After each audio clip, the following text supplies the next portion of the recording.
few weeks ago, the world suffered a bit of a shock when the United States, through Donald Trump, withdrew from the Paris Agreement. And this sent shockwaves all around the world. But it was really interesting to see people around the world reacting together, saying that, okay, this is something we didn't really want. But what now? What now can we actually do to rectify this?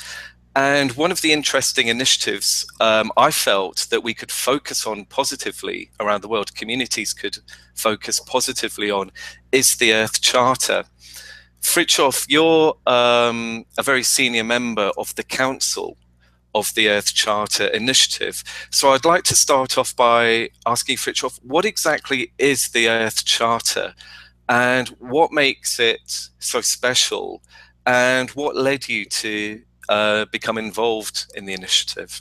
Yeah, so Simon, before I go into this, let me just tell our viewers that when Donald Trump said the United States would retreat from the Paris Climate Agreement, many of our cities and states stepped in.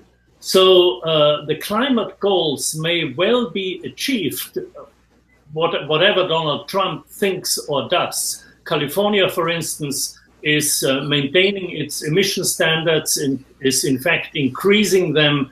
And it's such a strong economy, at least in the automobile industry, that other states will follow suit. And there is actually a coalition of states already doing that.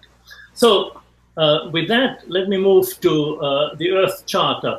The Earth Charter is, in my view, a very important document because it provides a detailed vision of a future world that is sustainable, just, and peaceful. Now, these three principles, sustainability, justice, and peace, in themselves are not difficult to understand. But to apply them in detail to education, business, politics, and so on is quite a task. And this is what the Earth Charter does. It is a declaration of 16 values and principles to create such a sustainable, just, and peaceful world.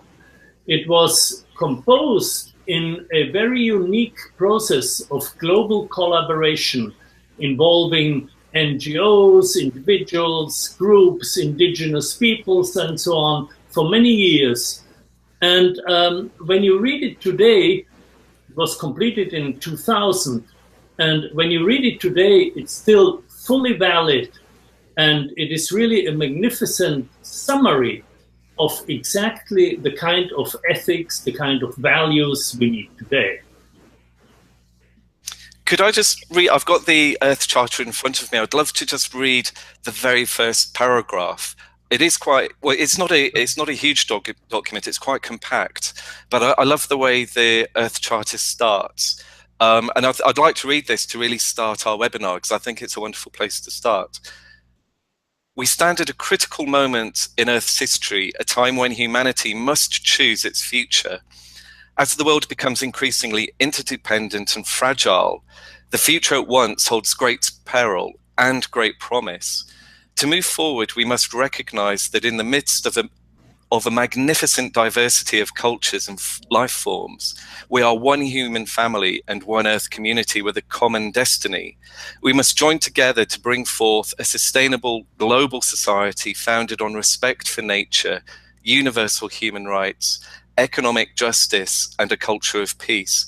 Towards this end, it is imperative that we, the peoples of Earth, declare our responsibility to one another, to the greater community of life, and to future generations. I think that's a wonderful framing of the Earth Charter.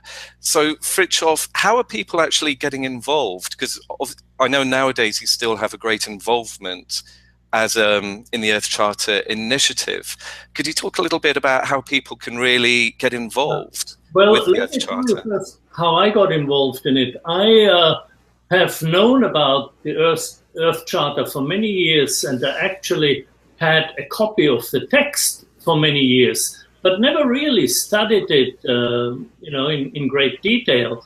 It was only when my friend Oscar Motomura, the CEO of Amana Key in Brazil, invited me, nominated me to join the ECI Council, that I became concretely involved. The ECI Earth Charter Initiative is an NGO for the purpose of promoting the values of the Earth Charter and promoting awareness of the document.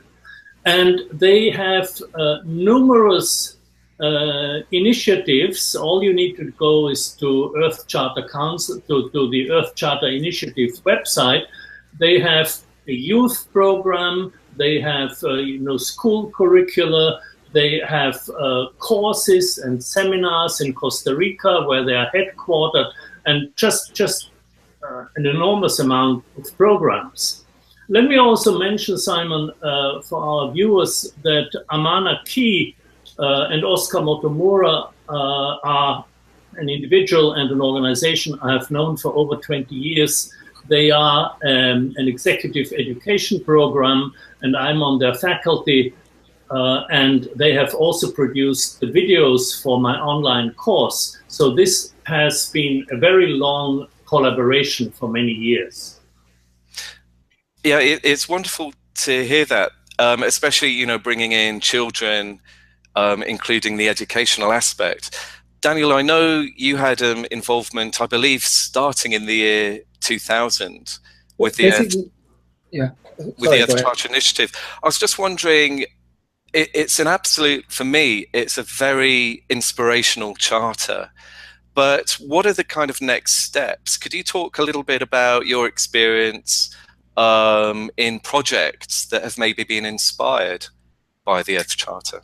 Yeah, let me just first say that basically the person that really drove the development of the Earth Charter was Mikhail Gorbachev and his organization Green Cross. And then in 2000, when it was launched, for a brief time, I was involved with a friend. At the time, it was still a postcard initiative where we tried to get institutions and people to lobby their national governments to get the Earth Charter endorsed by the United Nations at the New Year's celebration of 2001. So really the beginning of a new millennium, and make a really conscious statement as humanity to embrace the kind of values that you, beautifully nice that you read the first paragraph, because it really speaks to the depth of this document. And it builds a bridge to the UN has recently, or not so recent, 2015, launched Agenda 2030, and launched the SDGs, the Sustainable Development Goals. And really, these are concrete steps towards trying to create the kind of world that the Earth Charter speaks of. So I think as much as there is critique about the UN and top-down processes, just like the Earth Charter, in the Earth Charter it was thousands of scientists and as Fritjof said, community activists and so on that were involved in drafting this document. The SDGs also involved a consultatory process, the biggest one in the United Nations, and included over 1 million people that were asked for comments, and 3,000 people in the core team. So it does have some kind of validity as being a document for all, that speaks for all of humanity, and the great opportunity for us working with businesses, working with community organizations on the ground, is really to take the set of 17 goals and use it for our advantage, use it as a bridge between government, civil society, and business, because the goals we can all line up behind. And so yeah, I think that's a key way of implementing the Earth Charter. But I love the idea that we brought in the Earth Charter, and that Fritjof wanted to also speak about this, because it is a document that we shouldn't forget. I think we should actually, what we tried to do in 2000, we should keep trying to do this. We should, at this point, the UN has often mentioned the Earth Charter as a good document, but it hasn't formally endorsed it. And so if we could, as part of the climate change conversation, endorse the Earth Charter as a deeper value basis, I think it would be a massive step forward. Yeah, exactly. And I think one of the really interesting conversations both Fritjof and myself had was on the spring edition of Capra course, Fritjof's online course. And a discussion of the Earth Charter does very much form a part of Capra course. And there are some very rich conversations around meaning and the impact of the actual process of creating the charter, because it almost seems like an impossible task. How on earth do you really end up with one charter that really can take into account so many different perspectives from so many people around the world? Fritjof, I was just wondering if you could talk a little bit more about some of the conversations that we were having on Capricorn, because I feel it was just such a there were some very rich interactions in terms of how people responded to it. Yes. Well, essentially, many people asked, why is it really so important? What can it do practically? It's a very beautiful document. It has expresses very eloquently the philosophy of what we call deep ecology. But what is its practical value? And we had a lot of discussion around that.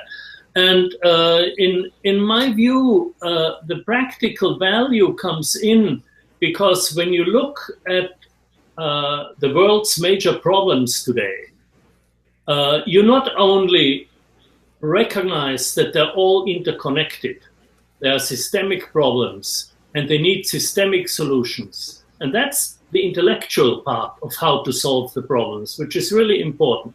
But there's more to it.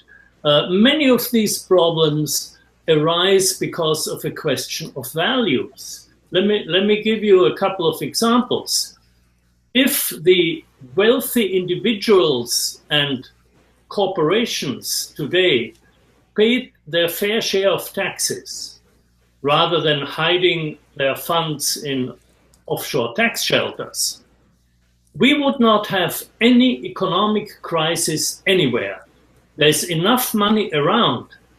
When the taxes are properly paid, there would be enough money to support all the economies in the world. So this is a question of values. It's a question of ethics. Another example, if the fossil fuel companies cared more about the well-being of humanity rather than just about making exorbitant profits, we would have curbed our greenhouse gas emissions a long time ago. So again, it's a question of values, a question of ethics. And so in Capra course, we had a lot of discussions then about what kind of ethics. And people say, well, yes, we agree it's a question of ethics, but this is a very complex world and there are many ethical systems. And what kind of ethics do we need? Well, this is exactly the answer the Earth Charter gives. It is a coherent framework of ethical principles and values, and that's its great importance. That's really wonderful to hear. I'd just like to kind of finish this section just by reading the very final sentence of the Earth Charter. For me, it's just wonderful. So it finishes by saying, "Let ours be a time remembered for the awakening of a new reverence for life, the firm resolve to achieve sustainability, the quickening of this struggle for justice and peace, and the joyful celebration of life." For me, I really think, they've managed to capture this systemic nature of what the Earth Charter entails just in this single phrase. Yes, and also they put life at the very center. So it is inherently life-affirming, life-enhancing.